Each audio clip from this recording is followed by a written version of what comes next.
사실 그 주제를 받고 굉장히 당혹스러웠습니다. 그렇죠. 네. 떠나는 가족을 향한 축복. 네. 그래서 뭐 누굴 떠나 보내야 되냐 했더니 허혜 목사님께서 청년 담당 아니냐.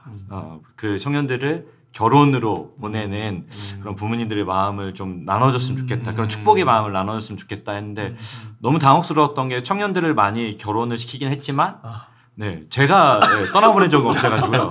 네, 상당히 당혹스러웠는데 하여튼 네, 제가 또 주례는 한 20번 넘게 했으니까 그렇죠. 주례도 많이 하셨습니다. 네, 주례하는 마음으로 제가 오늘 말씀을 좀 준비해봤습니다. 이 말씀 묵상하면서 제가 봤던 구절 중에 하나가 괴테의 말이었는데요. 소유의 진정한 가치를 모르면 그것을 소유했다고 말할 수 없다. 소유의 진정한 가치를 모르면 그것을 소유했다고 말할 수 없다라는 어떤 이 글을 보게 되었는데요. 어머님들은 어떠신가요? 어떤 게 좀 소중하신가요? 소중한 게 가지고 있는 것 또는 나의 소유 중에 좀 중요하다 또 되게 아낀다라고 생각되는 부분이 있으면 이렇게 한번 댓글로 나눠주셔도 좋을 것 같은데요. 뭐 어떤 분들에게는 저희 집에 있는 아이들에게는 여전히 뭐 중학생인데 인형을 너무나 사랑해서 네 제가 맨날 진드기 양성소라고 얘기하는데 네. 그런 인형이 될 수도 있고 또 어떤 물건이 될 수도 있고 또 어떤 뭐 존재가 될 수도 있고 목사님 어떤 게 가장 이제 저는 일단 성경책이라고 이제 답변을 거짓말 하면 안 돼요. 되게 너무 소중한 성경책. 이거를 제가 신대원 준비할 때부터 썼던 성경책인데 이게 이제 해져가지고 너무 이제 그런데 리폼을 또 최근에 했습니다. 요거 또 몇만 원을 주고 리폼을 할 정도로 저에게 있어서는 이 성경책이 너무나 소중합니다. 네. 그러니까 성경 말씀이 아니고 네, 성경책이 네, 소중한. 네. 목사님은 소중한 거.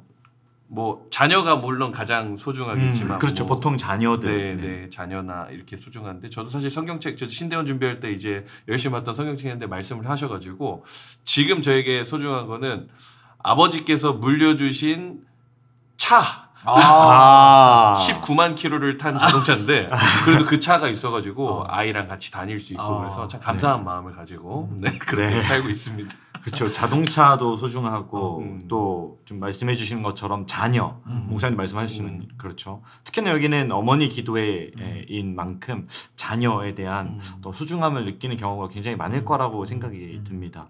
그런데 제가 이 질문을 했던 이유는 이 진정한 소유라고 한다면은 그냥 무언가를 가지고 있는 것, 가지고 있는 상태가 아니기 때문에 그런 것 같아요.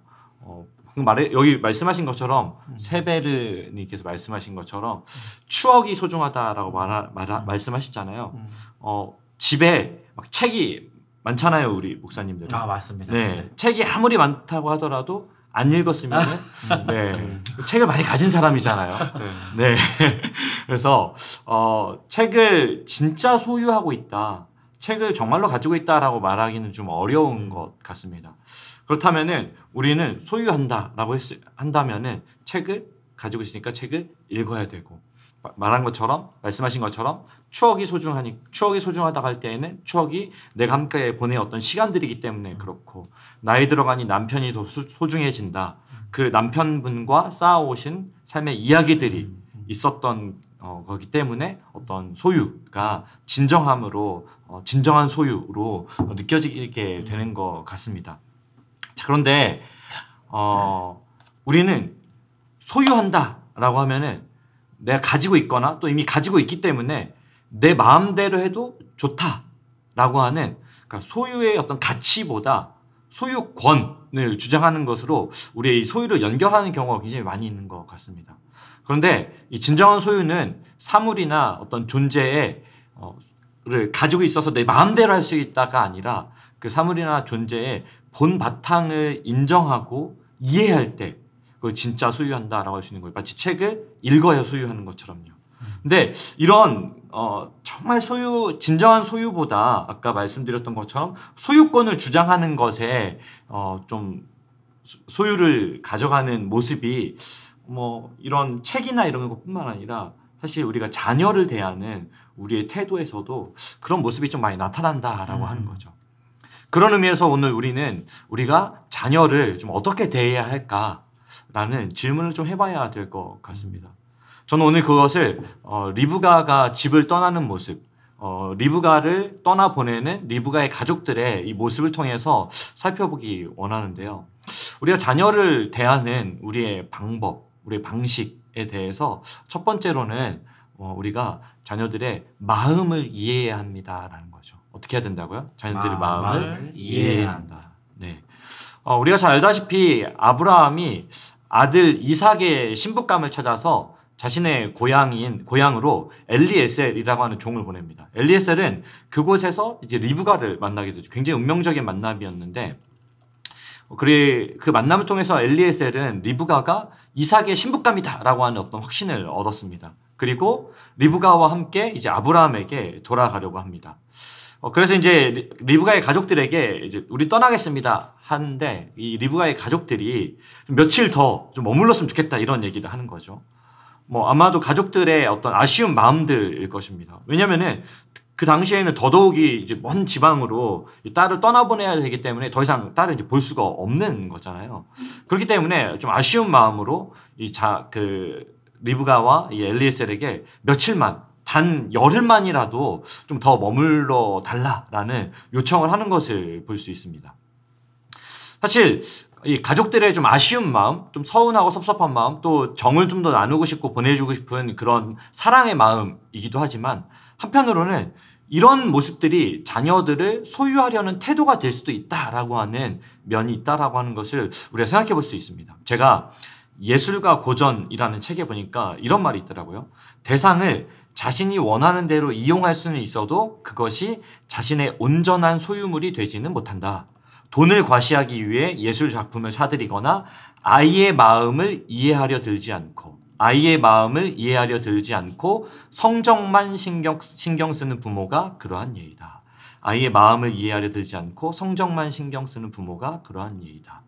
아이의 마음, 뭘까요? 다시 말해서 그 아이의 본성을 이해하려고 하지 않기 때문에 아까 제가 초반에 말했던 것처럼 그릇된 소유, 진정한 소유보다는 그릇된 소유, 그래서 소유권을 주장하는 그런 소유를 하려고 한다라고 하는 겁니다. 근데 여기서 우리는 이 리브가의 가족의 아주 좋은 그 태도를 볼 수 있습니다. 그러니까 리브가의 가족들이 내 딸이고 내 동생이니까 사실 엘리에셀에게 좀 과하게 요청할 수 있는 거거든요. 가지 말라고, 적어도 열흘 정도는 머물러야 우리가 보내주겠다라고 단호하게 이야기할 수 있습니다. 어떤 의미에서의 소유권을 주장하는 것이죠. 그런데 이 리브가의 가족은 그렇게 소유권을 주장하는 것을 택하지 않습니다. 오히려 리브가의 의견을 묻기로 해요. 그래서 가족들이 리브가에게 이제 묻습니다. 이게 바로 뭐예요? 마음을 이해하는 것입니다. 그래서 리브가에게 너 어떻게 할래? 너의 선택대로 하자 하니까 창세기 24장 58절, 우리가 읽었던 말씀, 앞에 나오는 말씀이죠. 58절에 이렇게 말합니다. 리브가를 불러 그에게 이르되 네가 이 사람과 함께 가려느냐? 그가 대답하되 가겠나이다. 네, 리브가가 굉장히 단호하게 대답합니다. 가겠나이다. 그런데 여러분 생각해 봤으면 좋겠어요. 이 가겠나이다 하고 리브가가 말하는데, 이 가겠다라고 말하는 리브가의 마음이 과연 어땠을까라고 하는 거죠. 당시 결혼 문화가 아무리 연애에서 하는 결혼이 아니라고 할지라도 이 리브가는 아브라함이 사는 가나안까지 가야 했습니다. 또 자기가 가야 되는, 가서 살아야 하는 이 아브라함의 집안의 분위기가 어떠한지 또 알 수 없습니다. 심지어는 자기 남편이 어떤 사람인지, 어떻게 생겼는지 조차 상상할 수 없는 상태. 그게 바로 오늘 리브가의 상태였습니다. 모든 것이 처음이었고, 그렇기 때문에 불안하고 두렵고 앞으로의 미래가 막막하게만 느껴지는 것, 이것이 오늘 리브가의 마음이 아니었을까라는 생각을 해보게 되는 거죠. 사실 리브가처럼 모든 것이 완전 생소하고 또 완전 처음인 상황은 아니지만, 리브가의 마음이 어느 정도 이해가 되는 것은 우리도 모두 오늘 리브가였기 때문에 그렇습니다. 어떤 의미냐면요, 누구나 만난 사람 중에서 가장 괜찮은 사람을 이성교제 상대로 만나서 연애를 합니다. 그리고 이 연애를 해본 사람 중에서 가장 괜찮은 사람과 결혼을 하기로 결정을 합니다. 그런데 이렇게 가장 좋은 사람, 또 가장 좋은 상대와 만나서 결혼을 결정하지만 어느 누구도 그 결혼에 대해서 장담할 수 있는 사람이 없다라고 하는 거죠.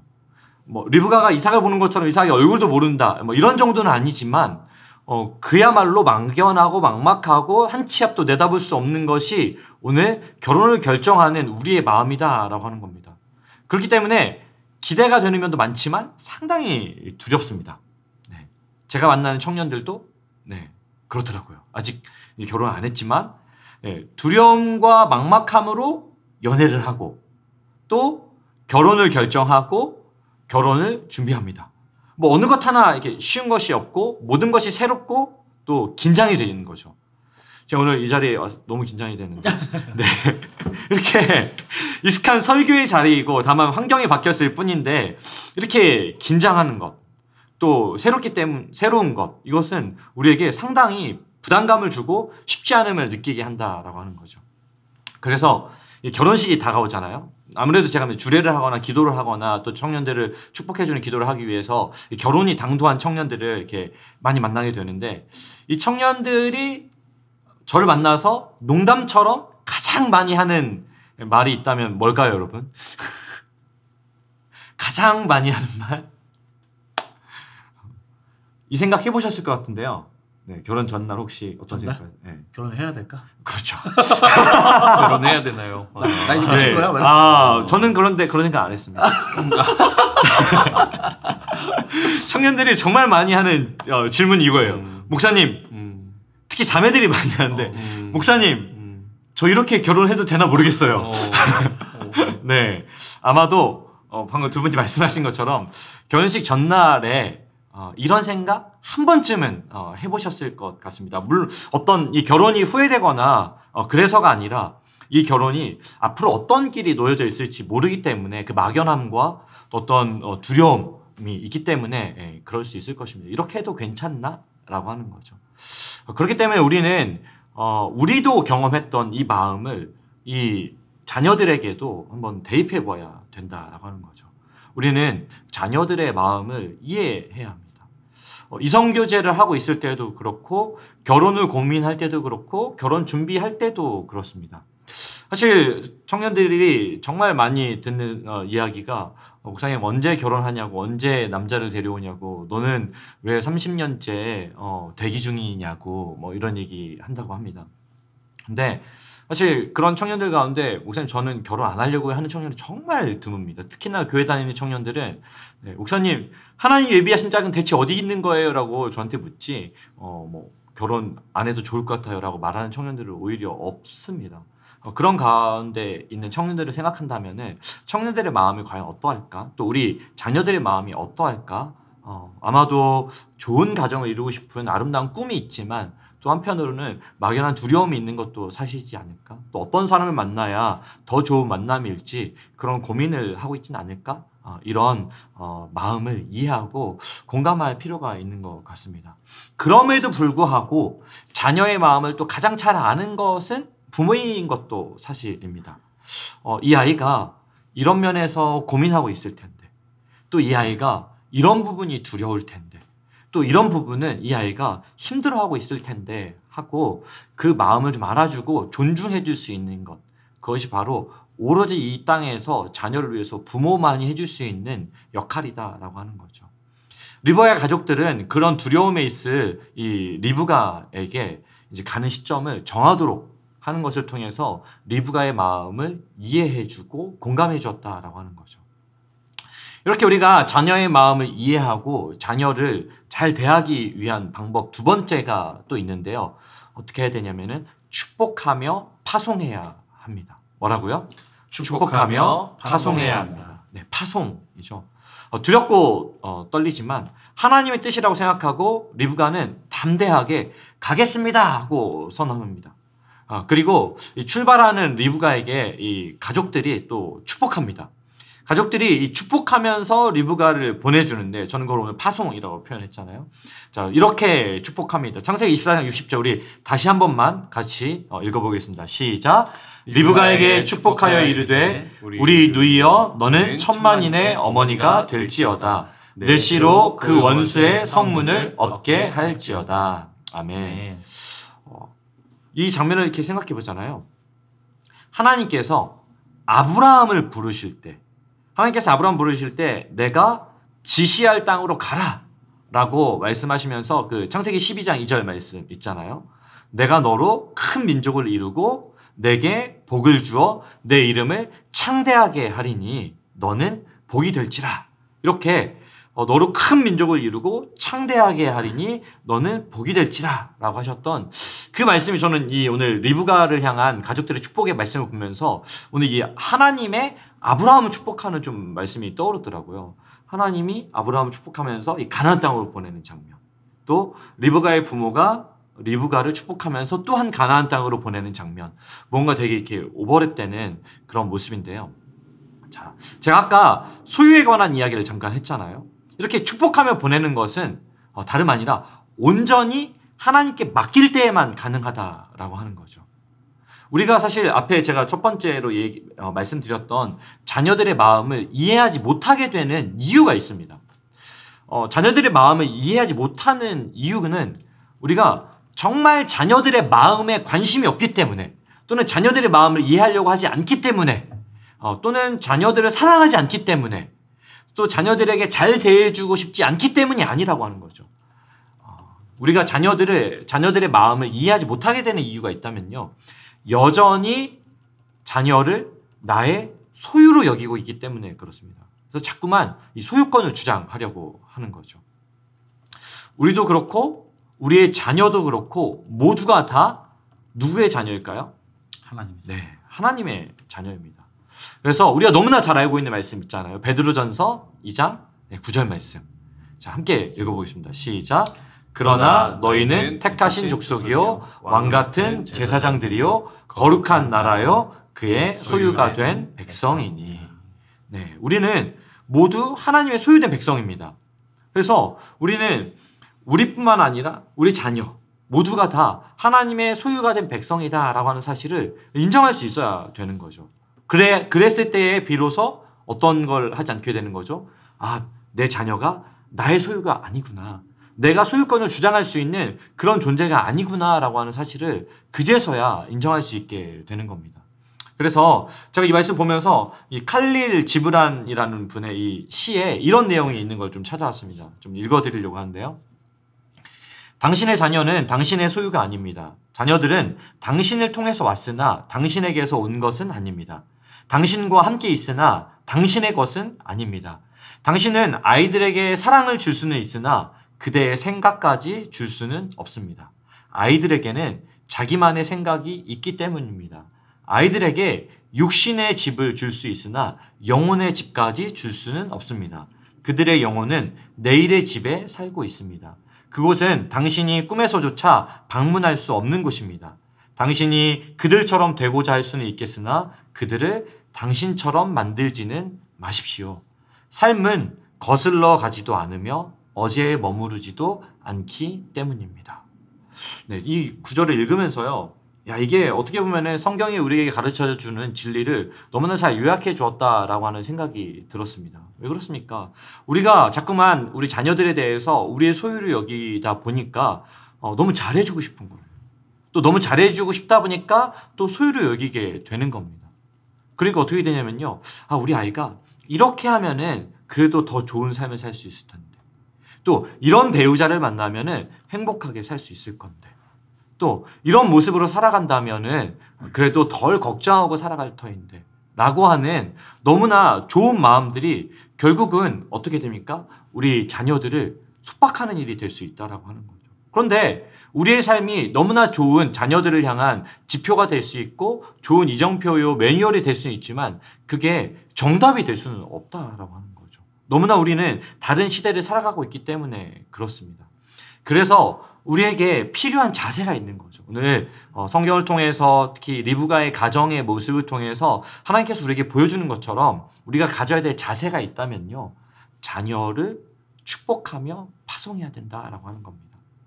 마치 우리가 너무나 잘 알고 있는 말씀 있잖아요. 요게벳이 모세를 나일강에 띄울 때의 심정으로 축복하며 파송하는 겁니다. 제가 아까 말씀드렸던 것처럼 하나님께서 아브라함을 가나안으로 파송하는 것처럼, 요게벳이 모세를 나일강에 띄우는 것처럼, 마치 그리고 리브가를 이곳에서 가나안으로 또 파송해 보내는 것처럼 우리 역시 자녀를 축복하며 파송해야 된다라고 하는 겁니다. 그래서 그 우리가 너무나 좋아하는 찬양이 있잖아요. 너의 삶의 참주인 너의 참 부모이신 하나님 그 손에 너의 삶을 맡긴다. 너무 좋아하는 이 찬양. 거의 뭐 우리 자녀를 둔 부모라면은 뭐 이거 찬양 듣는 순간 거의 눈물 버튼이잖아요. 네, 정말 모든 부모님들이 그렇듯이 우리는 자녀를 소중하게 여기지만 뭐예요? 어떻게 할 때? 하나님께 맡길 때. 이 아이가 나의 소유가 아니라 하나님의 소유된 백성입니다. 라고 맡길 때 우리는 비로소 자녀들을 축복하면서 파송할 수 있다라고 하는 겁니다. 사실 모든 부모님들이 그렇듯이 자녀들이 잘 되길 바라고 그러다 보니까 자녀들의 어떤 성적에 관심이 많은 것. 사실 저도 그렇거든요. 저도 저희 집에 고1 딸과 중2 아들과 초등학교 6학년 아들이 있는데 벌써 두 아이는 계속해서 시험을 보고 한 명은 막 석차가 막 나오고 굉장히 큰 충격을 받는 일들이 있었는데 자, 아이들이 좀 열심히 할 수 있도록 도와주고 또 좋은 성적을 얻을 수 있도록 제가 도움을 줘야 하는 것은 맞습니다. 이 아이들이 이 정도 성적이 되었으면 좋겠다라고 하는 어떤 간절한 바람을 갖는 건 부모로서 당연한 거잖아요. 근데 문제는 이겁니다.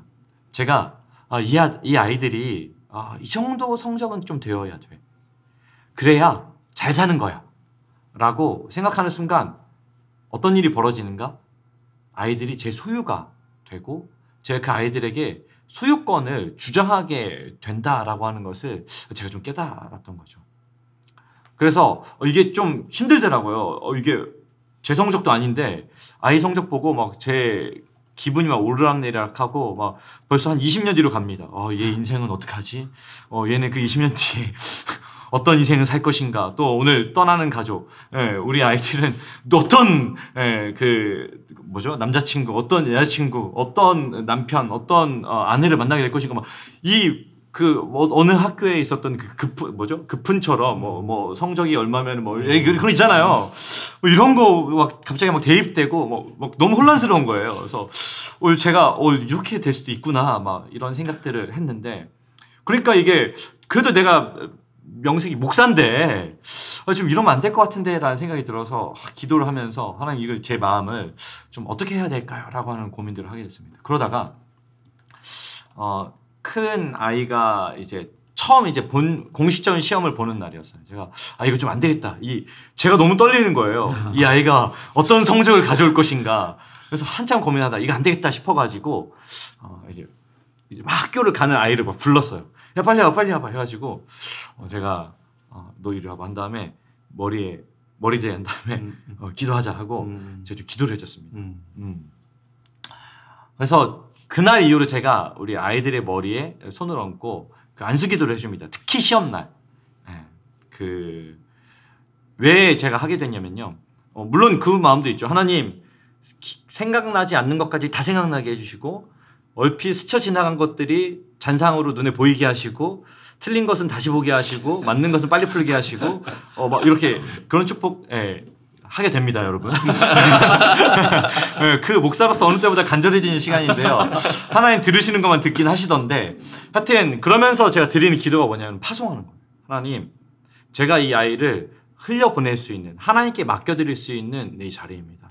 하나님 이 아이를 하나님 손에 맡겨드립니다. 성적이 어떠한 것은 제가 어찌할 수 없지만 이 아이의 인생은 하나님께서 책임져 주실 수 있습니다. 라고 축복하며 파송하는 자리입니다. 물론 이거를 매일 아침 하면은 제일 좋겠죠. 네, 매일 아침 하시기 바랍니다.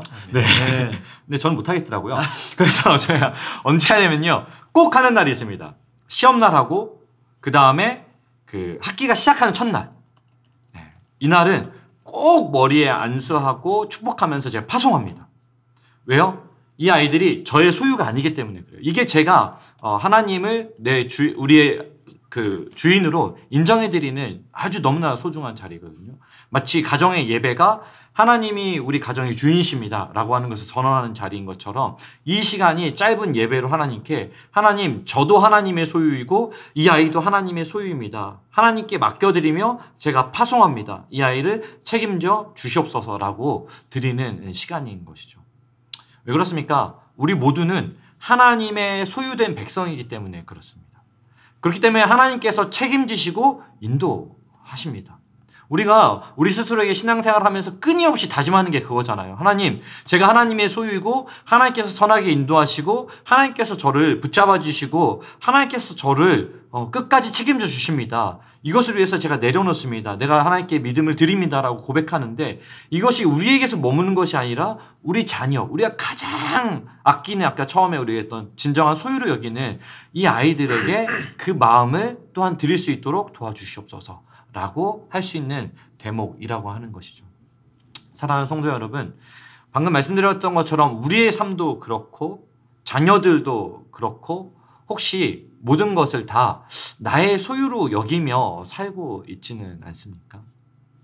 내가 하나님의 소유이기 때문에 자꾸 내려놓고 하나님을 의지하려고 노력하는 것처럼, 그래서 내가 하나님의 소유인 것처럼 우리의 자녀들 역시 하나님의 소유임을 믿으시기 바랍니다. 아멘. 그것을 인정할 때 우리는 비로소 처음에 말씀드렸던 자녀들의 마음을 이해할 수 있습니다. 아마 자녀들뿐만 아니라 우리 주변에 있는 모든 사람의 마음을 그렇게 이해할 수 있습니다. 그리고 그 마음을 알고 그제서야 그들을 온전히 축복할 수 있고 온전히 축복하면서 파송할 수 있다라고 하는 것이죠. 사실 우리는 매일 이거 연습하고 있어요. 다들 모르는데 연습하고 있어요. 언제 연습하고 있는지 아세요? 출퇴근? 잘 때? 출퇴근. 그렇죠. 그 소위 잔다 하는 거는 죽음을 의미하는 거잖아요. 네, 자면서 이렇게 뭐 벌레가 온다고 이렇게 방어하고 뭐 할 수 없잖아요. 모든 것을 다 내려놓는 시간이 자는 거잖아요. 우리는 매일 밤 잠자리에 들면서 우리 아이들이 또 우리 사랑하는 아내가 또 내가 사랑하는 어떤 사람들이 나의 소유가 아니다. 하나님의 소유이다라고 하는 것을 인정하는 행위를 합니다. 또 두 번째는 매일 아침 우리 자녀들을 떠나보내면서 또 자녀들을 두고 또 출근하거나 떠나면서 우리는 매일 아침 매일 저녁 그 시간을 마주하고 있다라고 하는 거죠. 그렇기 때문에 이 모든 순간을 통하여서 우리는 그 자녀들, 우리가 사랑하는 이들, 또 우리가 소유하려고 하는 이들의 마음을 이해하고 그들을 하나님의 소유된 백성으로 축복하며 파송할 수 있기를 원합니다. 매일 그 연습을 통해서 우리가 끝내 어떤 날이 되었을 때 뭐 자녀들이 출가할 때, 그래서 새로운 가정을 이룰 때, 또 더 멀리 나아가서 우리가 우리 가족들을 정말 하나님 품으로 떠나보내면서 마지막 인사를 나눌 때, 그 모든 시간들에 그야말로 그들의 서로의 마음을 이해하고 하나님의 소유입니다라고 인정하면서 오히려 축복하면서 그들의 걸음에 파송을 할 수 있는 그런 우리의 삶이 될 수 있기를 원합니다. 아멘. 그래서 우리 모두와 또 그들의 주인 되신 그리고 참 부모이신 하나님의 손에 의해서 얼마나 아름답게 그 인생들이 인도되어 가는지를 좀 기대하며 볼 수 있기를, 그래서 맡겨드릴 수 있기를 예수님의 이름으로 축복합니다. 아멘.